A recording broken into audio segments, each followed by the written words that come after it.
is dedicated to the hardcore. It's time for some hard justice with TNA Wrestling, Real Riot Makers. On August 8th, the Riot Makers of TNA Wrestling will take hardcore to another level. TNA Wrestling presents Hard Justice. Live Sunday, August 8th on pay-per-view.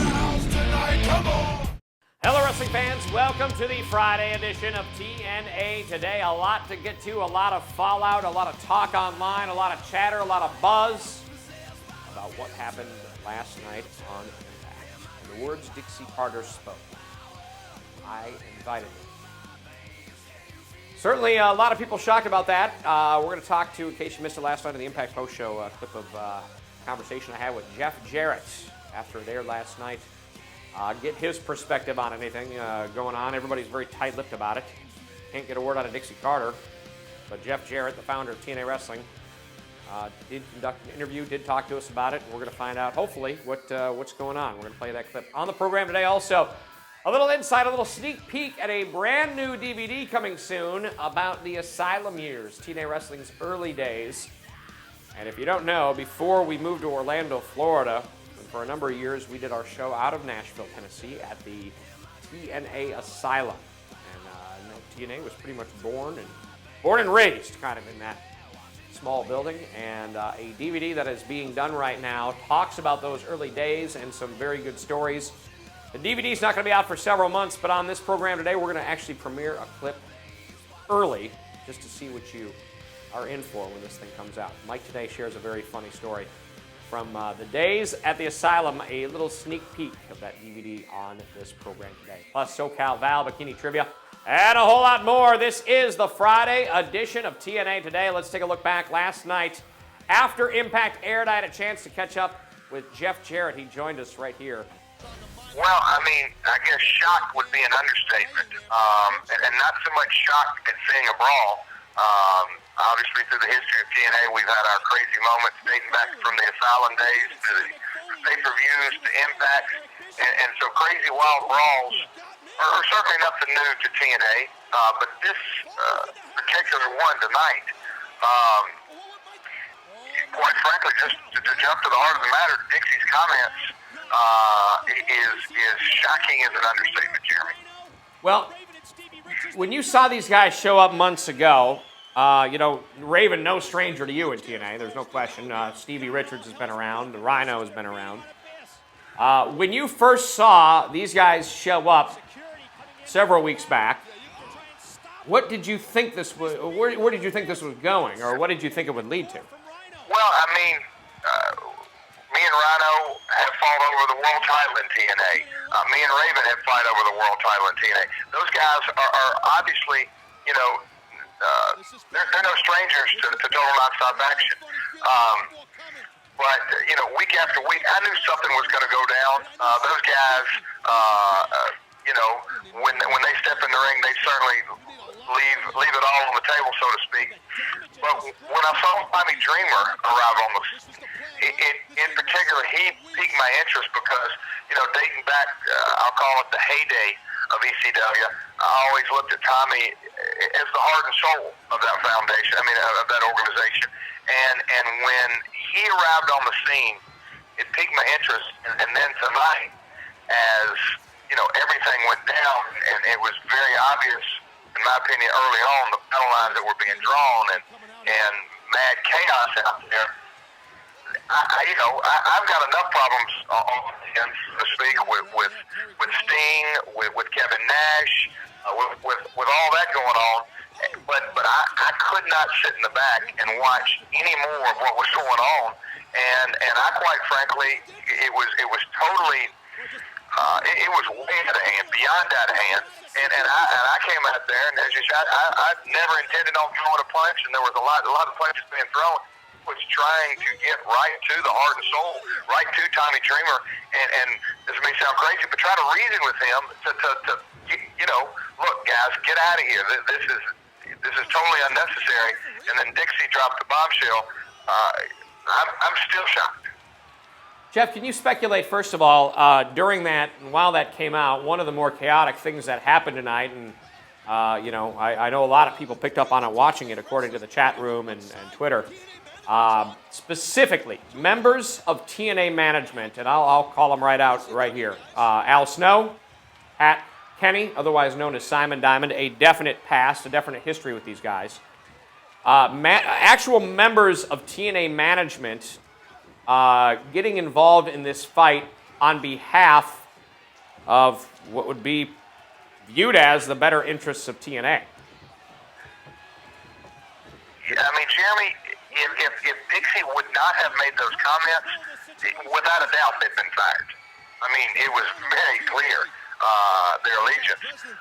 But with Dixie's comments saying that she personally invited them, it's going to be, it's going to be real interesting in the days and the weeks to come, and just how this develops.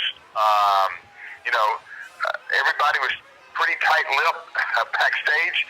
I mean, all I can say is, and I'm very rarely at a loss for words, I'm pretty speechless on just what road this is going to take. I thought very interesting as well that when she said that, Al Snow looked at her like she was, like he was completely surprised. So I guess we can kind of deduct from that there were a few people that were invited, obviously, and maybe the agents took it upon themselves out of loyalty and history. I mean, I guess we'll find out, but wow. Jeff, for one last question, I'll let you go, and I appreciate you joining us tonight. Your thoughts as the founder of this company, and you have worked very closely with Dixie Carter, do you have any insider knowledge, anything you can speculate on what the reason was, why she would have invited these people? Not one, it's too early in the game. I do know this, that Dixie has always, and I don't want to say to a fault, but she has always methodically and very meticulously made her decisions. And she's all of her decisions have always been, in her mind, for the very, very best interest of TNA and TNA's fans. You know as well as anybody out on, specifically on the live events and the live shows, just, how we put our fans on a pedestal and really want to give back and really want to thank them, that Dixie always makes those decisions based off of that. But, wow, inviting those guys and the complete chaos that went down and the looks on some of the guys' faces, and certainly my face, we'll see if this decision is in the best interest. Only time will tell. Hey guys, it's SoCal Val here in beautiful sunny Florida near the Impact Zone with your TNA Trivia question of the day. Today's question is all about the leader of the beautiful people, Miss Velvet Sky. Name her finishing move. I'll be back later with the answers. See you then, guys.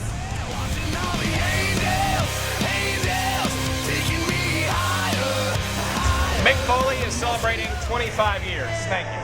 You know what I'm calling it? Yes. A hard quarter century. A hard quarter century, right? Hard quarter century. Hard quarter century.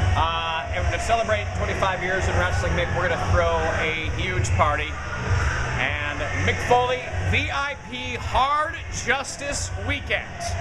Details right now, as you see, and you can get more information on this, shoptna.com. Mick, what do we have in store? There's going to be a party on Saturday night, first of all, and I understand you're going to be inviting a few friends.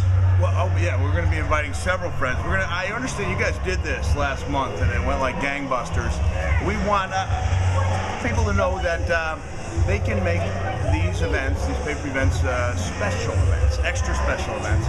And so we're trying it a second time. First time was a huge hit. Yeah. This time I'm hosting it, JB. You know, you and I have been thinking about surprises we can bring up, and we want to make sure, I want to personally make sure that people who attend both parties think that, the hardcore Portuki was a little bit better. Truth be told, Mick, we had the Slammin' Celebration at Slammiversary. Then this last time out Victory Road, so this will actually be our third. So you have actually multiple instances you need to top. I think you can do it. Here's what's going to happen. Folks, Saturday night, there will be an all-out Mick Foley party at the NASCAR Grill here in Orlando, Florida. Food, all kinds of great stuff. Mick Foley and friends. We're going to be telling you more about who's coming to this as the weeks get closer. But not only that, then on Sunday, you will have VIP access. That means guaranteed first in. This last Victory Road pay-per-view, Mick, we turned away hundreds and hundreds of people. Stood in line. Unfortunately, we can only fit so many people in the building. So they need to get their tickets early. You need to do this way. You do not need to stand in line all day. You do not have any chance of not getting in. It's a guaranteed seat, and you're going to get best seats in the house. That's going to be Victory Road. Not only that, on Sunday, Monday for Impact, Tuesday for Impact. All 3 shows, you're going to get in first and won't have to wait in line with your VIP badge. Here's what's really cool. Monday. I'm learning as we go also here. After the show.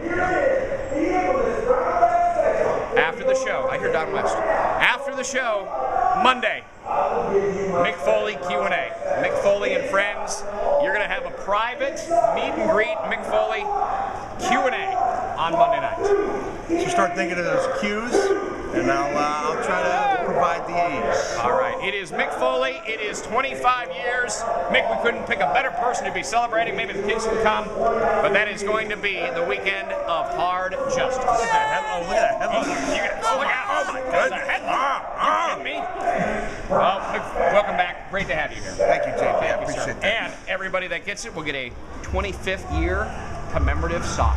This guy can put his foot up above his head. Let's see that kick. Real quick, let's see it. Man, Whoa, look look at out. the extension. Jeez, was he Rob Van Dam? Nice job. Check it out. It is going to be Hard Justice Weekend.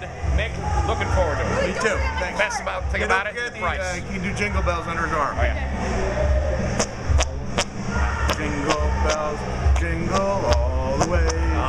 Batmobile lost Join us for Hard Justice Weekend. VIP access the whole weekend. All yours. $99 right now. ShopTNA.com. Bang, bang.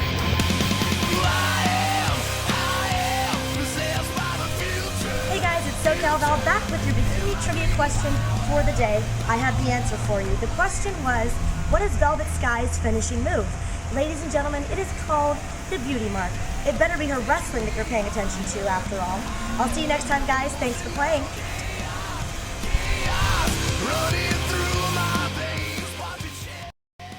You know, one of the things when I think back on the days of the asylum where the one time that they really got Mike Tenay, I believe it had to do with a show that was based around Halloween. And as Don West and I were sitting at the broadcast table, there were these 2 characters that kept roaming the arena dressed in Halloween costumes. I think one of them had something to do with Star Wars. Don't even exactly remember what the costume was. But they had some kind of a lightsaber or something. And at every instance when they'd circle around, this is once the show got started, they'd come by the broadcast table and we had a steel guardrail, and they would be poking at me.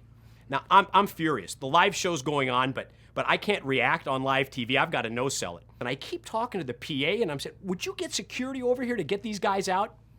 Well, unbeknownst to me, as the show progressed at the end of the night, it was revealed that those 2 people under the masks were AJ Styles and Vince Russo. They got me. You got me, AJ. You got me, Vince.